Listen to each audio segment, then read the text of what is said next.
Thank you so much. And my next question goes to Ms. Theresa Tolulope. I know that you might have you might have talked about this, but I want you to highlight on it more for us. I know UNGA 80 is going to happen soon, and now with all the major shifts that is happening, especially in funding, international funding, I strongly believe that most of the things that UN used to do, they are not going to do it anymore. And I know that whenever that there is a cut down of funding or any shifts, those who suffer the most are we the Africans, because I think almost 70% of the funding for the African Union does not come from member states. It comes from these international organizations. So I know that any shift that they are going to make, we are going to suffer one way or the other. So how do you think that the EU Youth Lab can influence a joint commitment at the UNGA 80 to address youth and unemployment and skills gap? How are you going to influence the discussion to ensure we are getting joint commitment to push the agenda for youth unemployment and skills gap that we have in Africa? All right, thank you very much for that question. That's a pretty tough one, but I will try my best to give as much clarity as is within my disposal and context. So the AU Youth Action Lab is a project funded by or co-led by the AU, African Union, and the European Union to promote youth-led innovations. And we have two lots under the project. We have the Youth Action Lab and we have the Youth Voices Lab.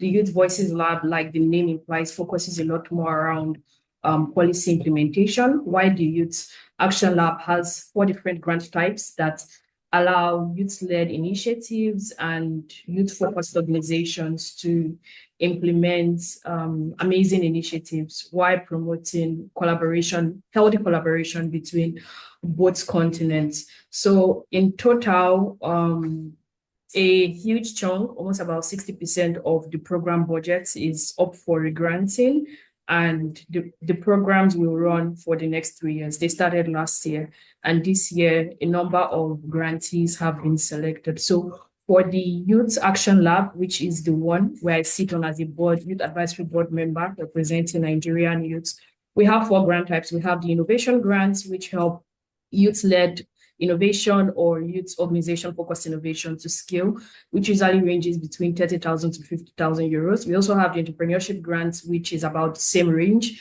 And then we have representation grants to help marginalized youths and marginalized communities, and that ranges between 5,000 to 20,000 euros. And we have the corporation grants, which ranges between 30 to 50,000 euros as well. But the caveat for the corporation grants is to ensure that there is at least a consortium of a minimum of 2 partners, having someone from a youth-led organization from the African Union, as well as a youth-led organization from the European Union.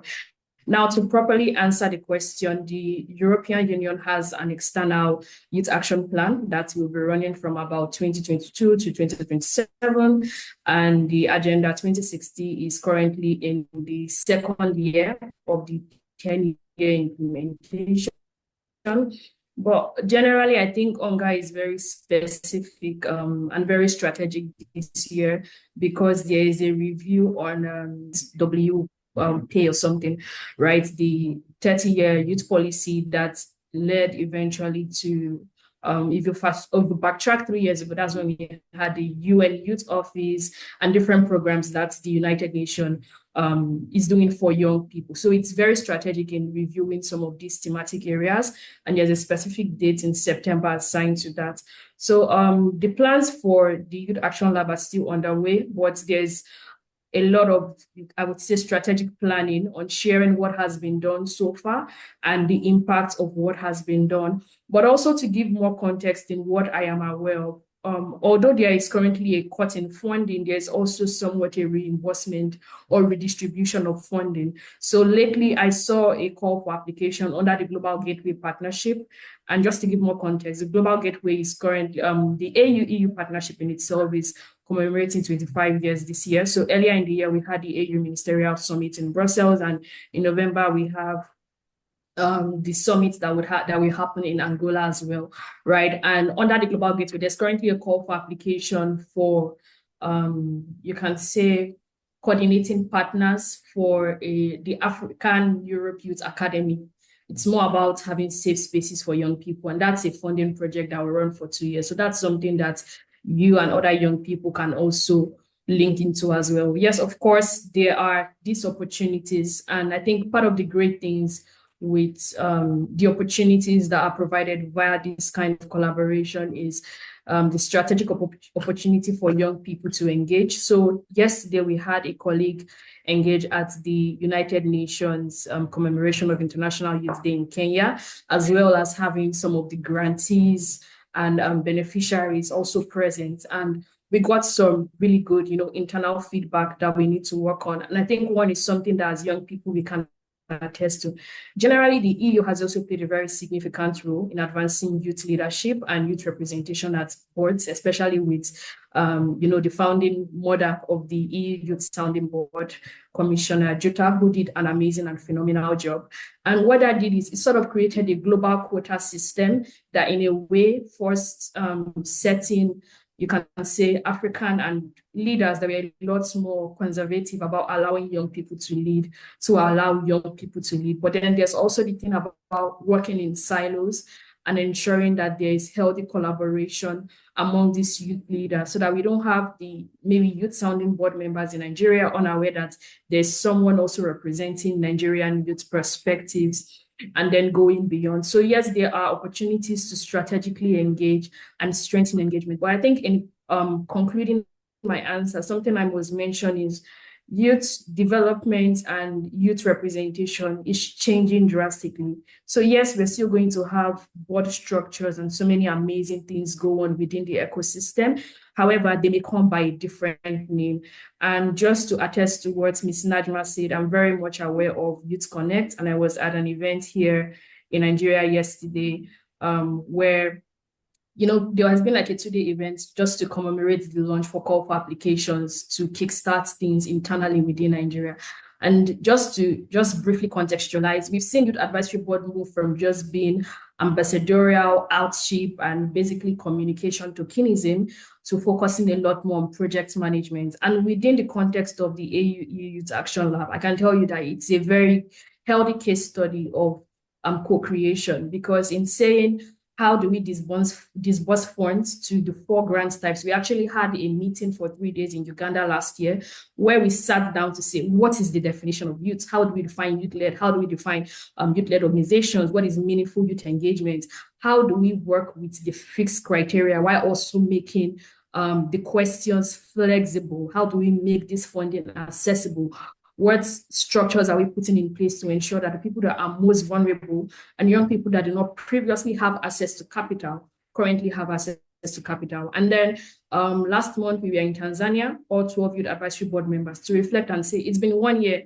What have we gotten right and what do we need to improve on? So there will be more opportunities coming up. However, I think they may be a little bit more rebranded, just to also say what to support what His Excellency Ambassador Philip Tigo also spoke about in terms of communication, investment, innovation, and technology. We're also getting to a point where we begin to see fellowships open up, even within the context of the African Union, for call for journalism and call for storytellers.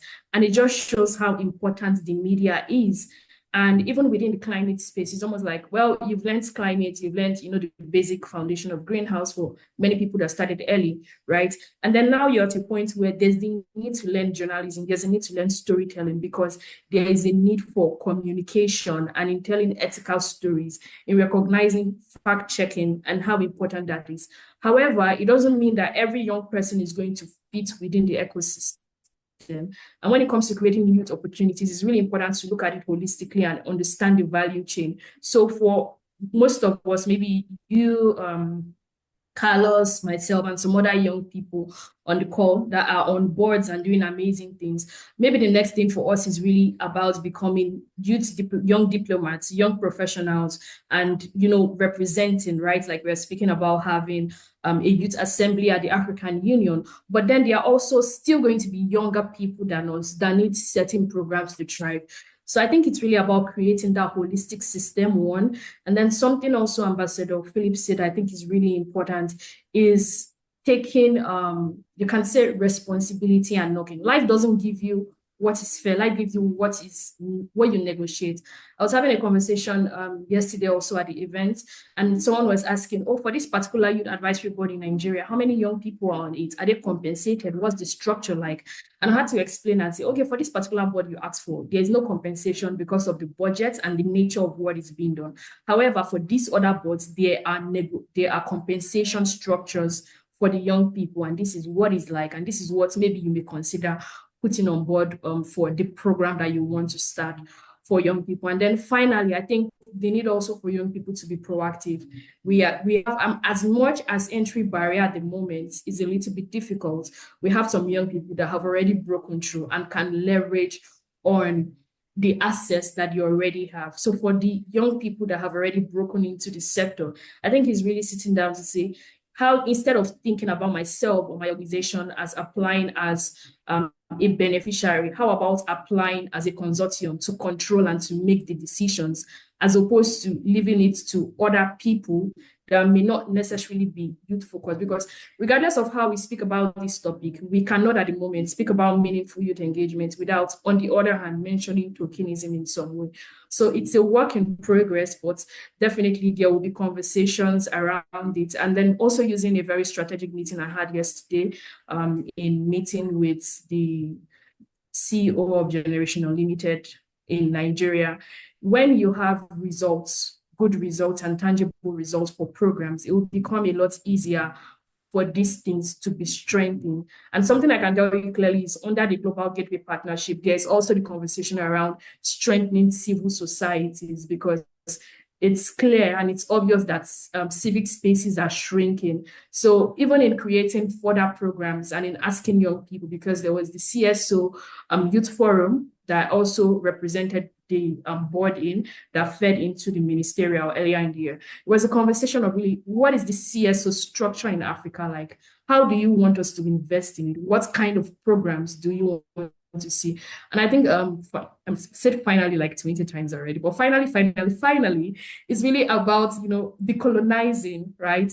And removing the colonial mindset, whether it's in saying we're having healthy collaborations, but also saying there's something we can learn from in Africa, because even when it comes to innovation and technology, there's this colonial mindset that until it's branded in a certain place, until it is validated by a certain group of people, it's not technology enough for it to be recognized as technology or appreciated. So thank you very much. Thank you so much, Miss Teresa. I think what you've just said has given me hope. Like as a young person, at least I know that even if the new things that will be coming after UNGA 80 might not look like, or maybe might not have the same name as what we currently have, but it's going to be better, like even far better than what we are currently having. Maybe with different name, but it's still going to be better. So thank you so much for that assurance. And the last part where you talked about decolonizing the mind, I think that is really important. And from my experience so far, one thing that I think I would also want to add on to what you are saying, and I'm sure you are already looking at it, is to ensure that there is full ownership of sometimes some of these interventions that we do in Africa.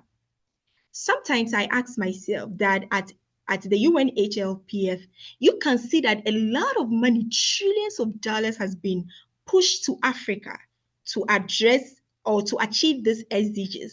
But when you look at the money that has been invested in collaboration with the result that we are saying, it hasn't tallied at all. There is a huge gap between these two. So I know that sometimes we lose most of these monies to corruption, but I also feel that one of the things that probably could contribute to this is full ownership. I worked with the UN for some time. When you go there and tell them that I work in the grassroots, I know what is going on, that this and this is something what we can do to ensure that education is being addressed, women are being empowered. The UN also has its own protocol. Sometimes they have also sometimes some of the things that they are looking at, which sometimes does not, partially meet the needs of the people, right? So sometimes there is also lack of full ownership. So maybe if what the AU, AU, EU is currently doing, if we can ensure that if the young people come and say that this is what we think that needs to be done to ensure we are addressing the issues, even if you can modify it, it shouldn't be completely changed. Like, let us make sure there is at least some 80% ownership.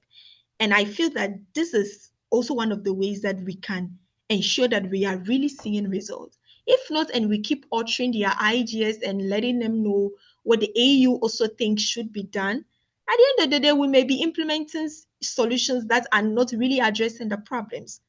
So this is the little contribution that I can make. Thank you so much for that. We are going to take